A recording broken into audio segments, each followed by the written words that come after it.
Okay, Square Peg, Raising the Future, take 2. We recorded already, but there was no sound. So I'm having mic issues. We are recording this as a pilot to send to you guys. We would like feedback, please, on content. We're going to do a final production at Glasbox Studios once we have our content finely tuned. So please, if you have the opportunity, take a listen to this and let us know what you think about the content. And we understand that we're dorky and that we could go a lot.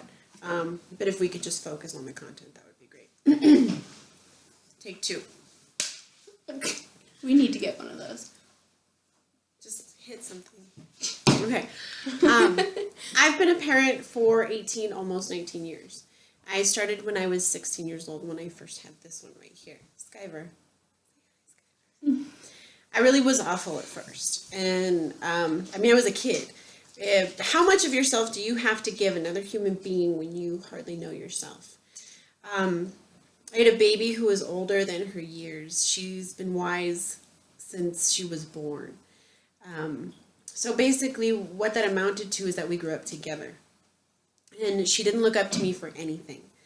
I wasn't a confidant. I wasn't somebody she went to for anything, really. I was more of a peer.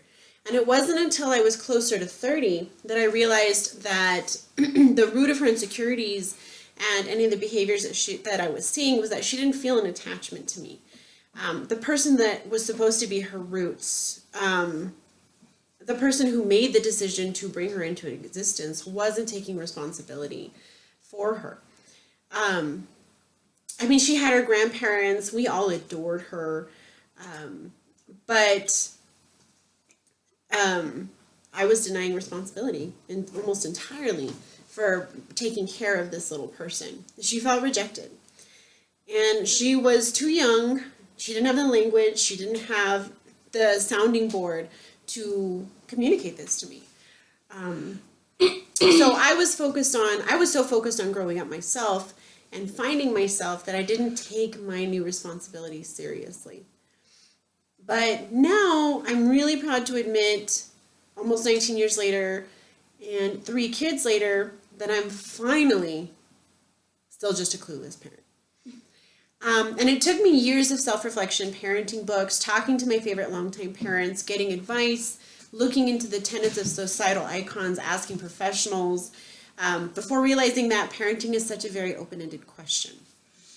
That there's no parenting with a capital P. There's parenting. And what works for some may not work for others. What one parent professes as truth undeniable, given their experience, may not work for somebody else. Raising the Future is a video log that my daughters and I will be casting as a support system for those of you who, like me, want to know that we're not alone in this. This is for us, the lost and the contemplative.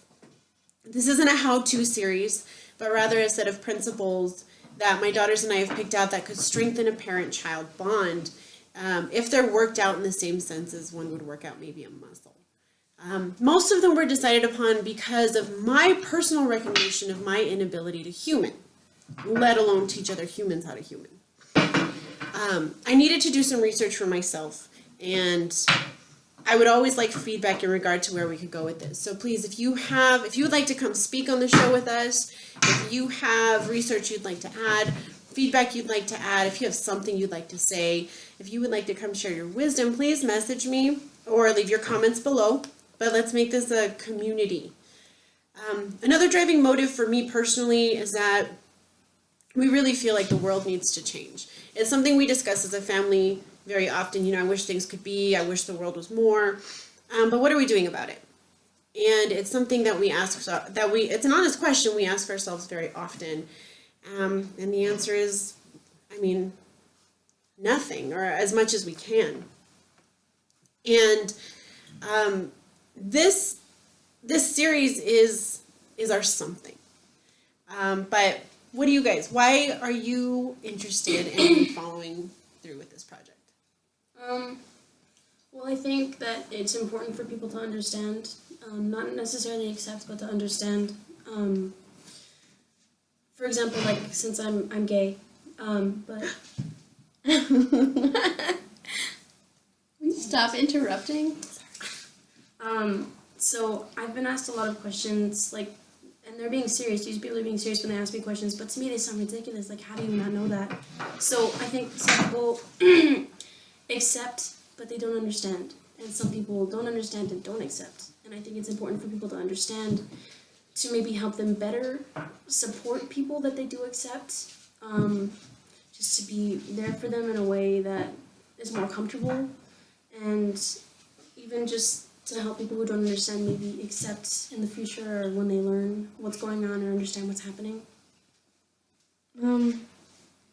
I was interested in this because our family is so different. Like Skylar said, she is gay, and Judy over here is my little sister, who was once my little brother. She's transgender, and so I'm a sister. that's what I just said. And so, people who are dealing with these type of situations, they may not fully understand this, and this is kind of just a place where you can ask questions and we can help, and I think that's a really good thing, because the more people who understand, the more people who might accept what's going on. And even if we don't know the answer, we can figure it out together. So in essence, we're looking to reframe the norm and make different family dynamics like ours not so different and not so different. As a teacher, I get to watch parent-child interactions daily. And as an educator, I also feel that public education sometimes feels like we're applying societal first aid, just Band-Aid after Band-Aid, without much lasting effect. So where do we go from here? It's a Buddhist tenet that we are the ones who have power over ourselves. And regular practice asks, I'd like to mention really quickly that we do not affiliate with any religious sect. That this is merely an observation made through some of our reading.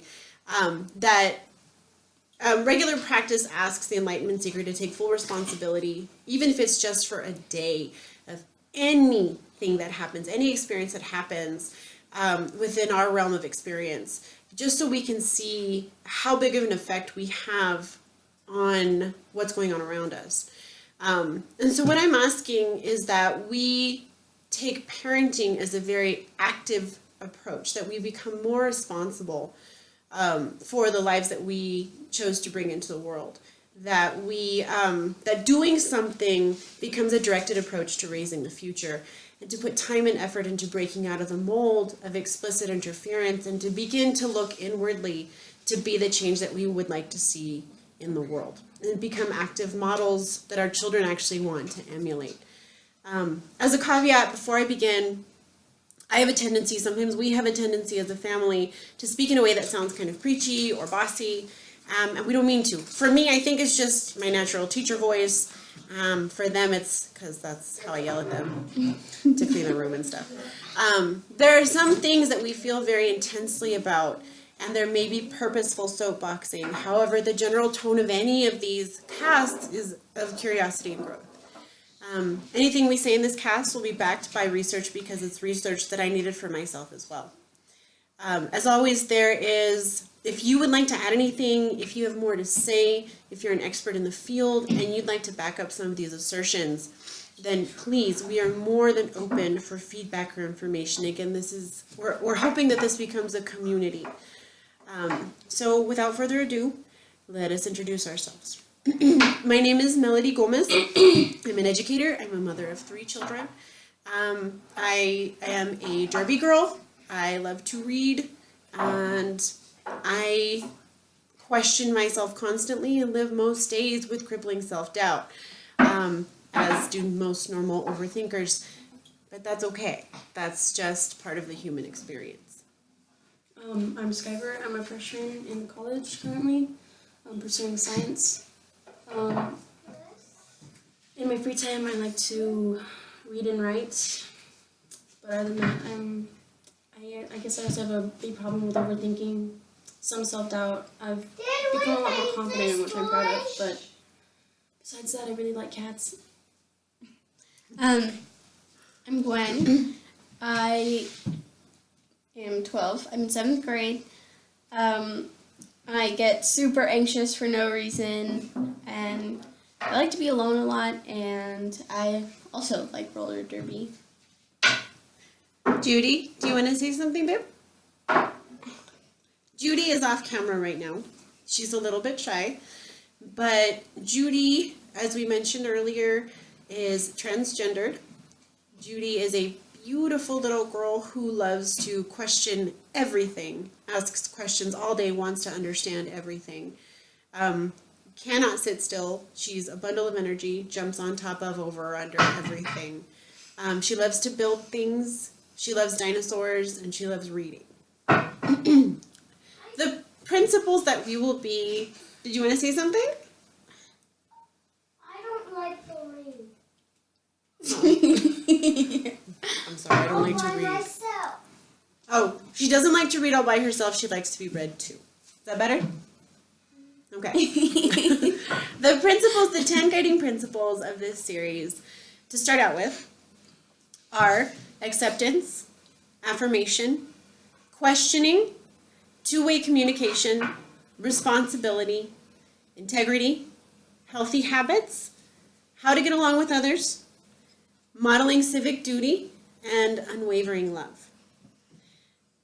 After this series, we will discuss other topics that go along with parenting, but those will be our jumping off point. So, parents, it's time for us to follow suit. Let's show our kids how to human. Let's show our rookie humans how to human by figuring it out ourselves. But we'll do it together. You guys. I pushed the button.